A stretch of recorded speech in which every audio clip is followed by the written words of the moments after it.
नमस्कार, lead India के इस वीडियो में आपका बहुत बहुत स्वागत है। हस्बैंड और वाइफ दोनों अगर एग्री करते हो तो क्या क्विकली डिवोर्स हो सकता है? कई बार ऐसा होता है कि हस्बैंड और वाइफ पेनफुल रिलेशनशिप में होते हैं, वो चाहते हैं कि अलग हो जाए, उनका रिश्ता नहीं चल पा रहा है।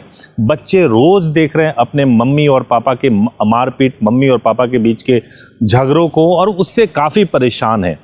लेकिन सॉल्यूशन क्या निकालें? जब वो एडवोकेट के पास जाते हैं तो वाइफ को सजेस्ट किया जाता है तुम डोमेस्टिक वायलेंस का केस कर दो, मेंटेनेंस का केस कर दो, और भी 3-4 तरीके के केसेस बता दिए जाते हैं।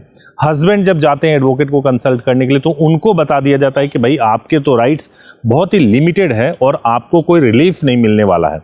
तो ये प्रॉब्लम ऐसा है कि किसी भी तरीके से कंसल्टेशन लो तो जितने लोग हैं उनकी अपनी अपनी सलाह होती है। बहुत सारे लोग अगर फैमिली में बात करोगे तो वो ये सजेस्ट करने लगेंगे कि भाई इसके बाद क्या, अगर तुमने ये रिश्ता तोड़ भी दिया तो क्या होगा, कोर्ट में तुम्हें धक्के खाने पड़ेंगे। तो सवाल ये है कि क्या हस्बैंड और वाइफ अगर एक सहमति पे आ चुके हैं तो म्यूचुअल डिवोर्स हो सकता है या नहीं हो सकता है? एक चीज मैं पहले इसके बारे में मैं बताऊं उससे पहले एक और चीज मैं क्लियर करना चाहता हूं।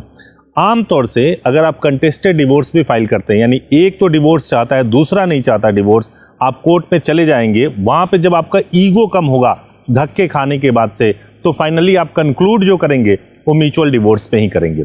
अब जो सबसे बड़ा प्रश्न है कि ठीक है, अब हमारी सहमति बन गई है, जैसे भी सहमति बनी हो हमारी सहमति बन चुकी है और हम चाहते हैं कि जल्दी से जल्दी अलग हो जाए, जल्दी से जल्दी हमारा डिवोर्स हो जाए। तो क्या ये पॉसिबल है?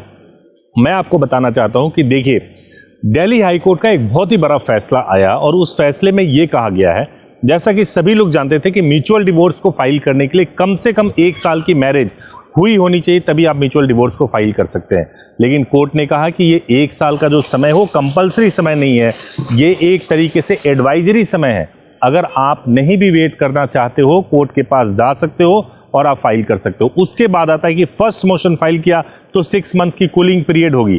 क्या 6 मंथ की कूलिंग पीरियड की जरूरत होगी? तो मैं आपको बताऊं कि इस पर भी डायरेक्शन है कि अगर आप 1 साल या 1.5 साल के मैरिज में आपके मैरिज को टाइम हो चुका है और आप एक म्यूचुअली एक एग्रीमेंट पे पहुंच गए हो तो उस कूलिंग ऑफ पीरियड को भी वेव ऑफ किया जा सकता है। सेकंड मोशन के कूलिंग ऑफ पीरियड को तो वेव ऑफ इंटायर इंडिया में किया जाता है। तो फाइनली बात यह है कि अगर आप दोनों एक कंक्लूजन पे पहुंच गए हैं तो आपका डिवोर्स 1 महीने के अंदर भी हो सकता है। फर्स्ट मोशन फाइल करेंगे, 15 दिन में उसका ऑर्डर आएगा, उस ऑर्डर की कॉपी को लगा करके सेकंड मोशन फाइल करेंगे, उसका ऑर्डर 1 महीने में आएगा और फाइनली 1 महीने के अंदर कोर्ट से लीगली आपका म्यूचुअल डिवोर्स हो सकता है। लेकिन आप एक सही माइंडसेट से, सही एडवोकेट के गाइडेंस में सब कुछ करेंगे तभी हो पाएगा। ये भी ध्यान रखिएगा।